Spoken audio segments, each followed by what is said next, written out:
نحمده ونصلي على رسوله الكريم أما بعد أعوذ بالله السميع العليم من الشيطان الرجيم بسم الله الرحمن الرحيم ولو أن للذين ظلموا ما في الأرض جميعا ومثله معه لافتدوا به من سوء العذاب يوم القيامة وبدا لهم من الله ما لم يكونوا يحتسبون وبدا لهم سيئات ما كسبوا وحاق بهم ما كانوا به يستهزئون وإذا مس الإنسان ضر دعانا ثم إذا خولناه نعمة منا قال إنما أوتيته على علم بل هي فتنة ولكن أكثرهم لا يعلمون۔ حضرات محترم، گزشتہ آیات میں آپ کے سامنے یہ بات عرض کی تھی کہ جو لوگ اللہ کی توحید پہ یقین نہیں رکھتے اور حقیقتاً وہ بظاہر دعویٰ تو کرتے ہیں کہ ہم اللہ کی وحدانیت اور اس کی توحید پہ یقین رکھتے ہیں، لیکن وَإِذَا ذُكِرَ اللَّهُ وَحْدَهُ اشْمَأَزَّتْ قُلُوبُ الَّذِينَ لَا يُؤْمِنُونَ بِالْآخِرَةِ، جب ان کے سامنے اکیلے اللہ کا ذکر کیا جائے تو ان کے دل تنگ پڑ جاتے ہیں۔ وَإِذَا ذُكِرَ الَّذِينَ مِن دُونِهِ إِذَا هُمْ يَسْتَبْشِرُونَ، جب اللہ کے علاوہ غیروں کے تذکرے کیے جائیں تو بڑے خوش ہوتے ہیں کہ بات تو اب بنی۔ یہ صرف 1400 سال پہلے اہل مکہ، اہل مدینہ یا حجاز کے لوگوں کا رویہ نہیں تھا، بلکہ ہر زمانے میں ایسے لوگ موجود ہیں، آج بھی مسلمانوں میں ایسے لوگ موجود ہیں کہ اگر صرف اللہ وحدہ لا شریک کا تذکرہ کیا جائے تو بڑے سخت ناراض ہوتے ہیں کہ لو جی وہ بھی تو اللہ کے بندے ہیں، انہیں بھی تو اللہ نے ہی سب کچھ دیا ہے۔ ہم پچھلی آیات میں پڑھ آئے ہیں کہ اللہ نے فرمایا کہ میں نے ایک ذرے کے برابر بھی کسی کو کچھ نہیں دیا، سارے کے سارے اختیارات کا مالک اللہ ہے۔ اور دنیا میں سب سے بڑا ظلم ہی شرک ہے کہ انسان اللہ کی توحید سے ہٹ جائے اور شرک کی گندگی میں مبتلا ہو جائے، دنیا میں سب سے بڑا ظلم ہے، یہی ہے۔ اور قرآن عزیز کے اندر یہ فرمایا وَإِنَّ الشِّرْكَ لَظُلْمٌ عَظِيمٌ، شرک ہی سب سے بڑا ظلم ہے۔ تو یہ ظالم انسان اللہ فرماتے ہیں وَلَوْ أَنَّ لِلَّذِينَ ظَلَمُوا مَا فِي الْأَرْضِ جَمِيعًا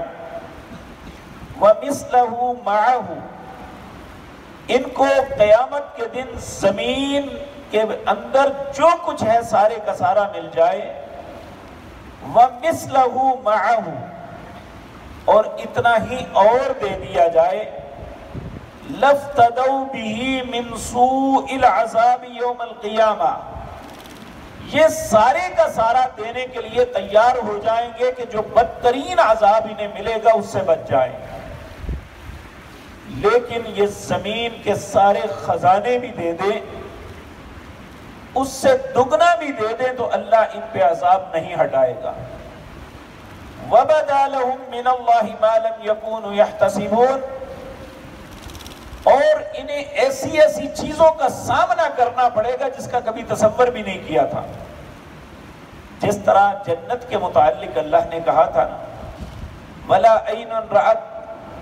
وَلَا أُذُنٌ سَمِعَتْ وَلَا خَطَرَ عَلَى قَلْبِ بَشَرٍ، کہ اللہ نے جو نعمتیں جنت میں بنائی ہیں نہ کسی آنکھ نے دیکھی ہیں، نہ کسی کان نے سنی ہے، نہ کسی دل میں کھٹکا پیدا ہوا ہے۔ اسی طرح ائمہ مفسرین لکھتے ہیں کہ جو اللہ نے جہنم کے اندر عذاب رکھے ہیں انسان نے کبھی سوچا بھی نہیں ہوگا کہ کیسی کیسی سزائیں ملیں گی، العیاذ باللہ۔ اللہ ہم سب کو اپنی پناہ میں رکھے۔ اللہ فرماتے ہیں وَبَدَا لَهُم مِّنَ اللَّهِ مَا لَمْ يَكُونُوا يَحْتَسِبُونَ، انہیں ایسی ایسی سزاؤں سے پالا پڑے گا کہ ان کا گمان بھی نہیں کہ ہمارے ساتھ بھی ایسا ہو سکتا ہے۔ وَبَدَا لَهُمْ سَيِّئَاتُ مَا كَسَبُوا، جو بھی دنیا میں غلط اور برے کام کرتے رہے تھے، خصوصاً شرک اور اس کے علاوہ جو کچھ، انہیں پالیں گے۔ وَحَاقَ بِهِمْ مَا كَانُوا بِهِ يَسْتَهْزِئُونَ، اور یہ ساری چیزیں انہیں ملیں گی جنہیں آج مذاق کر کے اڑاتے ہیں۔ یہ ایسا بھی ہو جائے گا، ایسا بھی کریں گے کہ اللہ نے ہمارے ساتھ یہ کرنا ہے، جبکہ ہمارے شفیع، ہمارے سفارشی، اللہ کے اختیارات کے مالک بے شمار لوگ ہیں جن کی ہم نے بیعت کی ہوئی ہے۔ تو میرے عزیز بھائیوں، کوئی کسی کا کچھ نہ سنوار سکے گا نہ بگاڑ سکے گا۔ تو اللہ رب العزت پھر انسان کی ذہنی کیفیت بیان کرتے ہیں، کہتے ہیں وَإِذَا مَسَّ الْإِنسَانَ ضُرٌّ دَعَانَا۔ یہ کئی مقام پہ مختلف انداز میں یہ بات کی ہے کہ جب انسان کو تکلیف پہنچتی ہے تو ضُرٌّ دَعَانَا، پھر بڑی ہی عاجزی کے ساتھ اللہ سے دعائیں مانگتا ہے، اے اللہ مجھے اس مصیبت سے نکال دے، اللہ مجھے اس بیماری سے بچا دے، اللہ میرے ساتھ یہ معاملہ کر دے، منتیں کرتا ہے۔ ثم اذا خولناه نعمتا منا، جب اللہ اپنی رحمت سے، اس نعمت سے نواز دیتا ہے جو مانگ رہی ہے، قال انما اوتیتہ علی علم، پھر کہتے ہیں یہ تو میری اپنی مہارت ہے، میں تو بڑا سیل مین ہوں، یہ تو میری کاریگری ہے جس کی وجہ سے مجھے ملا ہے، یا مجھے تو فلاں نے شفا دے دی ہے۔ حالانکہ وَإِذَا مَرِضْتُ فَهُوَ يَشْفِينِ، اللہ کہتا ہے بیمار بھی میں کرتا ہوں اور شفا بھی میں دیتا ہوں۔ آپ دیکھیں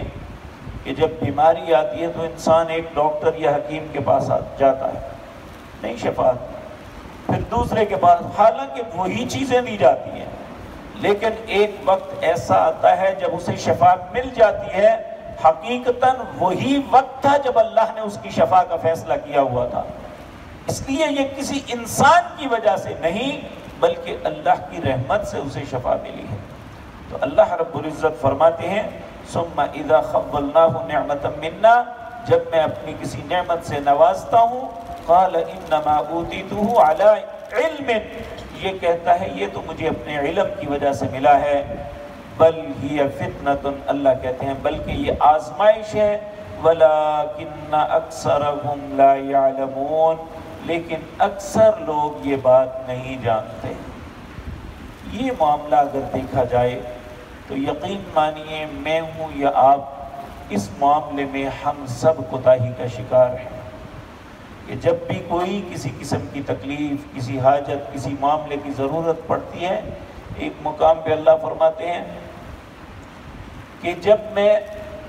کسی تکلیف میں مبتلا کرتا ہوں تو میرے پاس سامنے لمبی لمبی دعائیں کرتا ہے، تو جب اس مصیبت سے نکال دیتا ہوں تو مجھی سے منہ موڑ کے چلا جاتا ہے۔ تو ہم اللہ ہی سے منہ موڑ دیتے ہیں، حقیقتاً ایسا نہیں کرنا چاہیے۔ آپ دیکھیں ہم زندگی میں کئی مرتبہ ایسا ہوتا ہے کہ اللہ یہ مصیبت ڈال دے میں اتنے روزے رکھوں گا، حالانکہ یہ نظر ماننا کوئی مستحسن عمل نہیں ہے، لیکن جب کوئی انسان نظر مان لے تو پھر اسے پورا کرنا ضروری ہے۔ تو جب ہمارا کام ہو جاتا ہے پھر مسئلے پوچھتے پھرتے ہیں، کہتے ہیں مولوی صاحب اگر نظر مانی ہو، قسم دی ہو تو کیا اس کا کفارہ کیا ہے کہ 5-10 لوگوں کو کھانا کھلا کے جان چھوٹ جائے؟ حقیقتاً یہ بات بالکل غلط ہے۔ اللہ سے جو عہد کرتے ہیں اسے پورا کرنا چاہیے۔ یا ایھا الذین آمنوا اوفوا بالعقود۔ تو ہم یہ غلطی کر رہے ہیں کہ جب اللہ سے مانگنا ہوتا ہے پھر بڑی بڑی باتیں زبان سے نکالتے ہیں، اتنے روزے رکھوں گا، اتنا خرچ کروں گا، اتنا یہ کروں گا، اتنے نوافل پڑھوں گا، پھر جب وقت آتا ہے تو پھر ہم سمجھتے ہیں کہ ہم سے ایسا نہیں ہو سکتا۔ اس لیے یہ شرط رکھنی نہیں چاہیے۔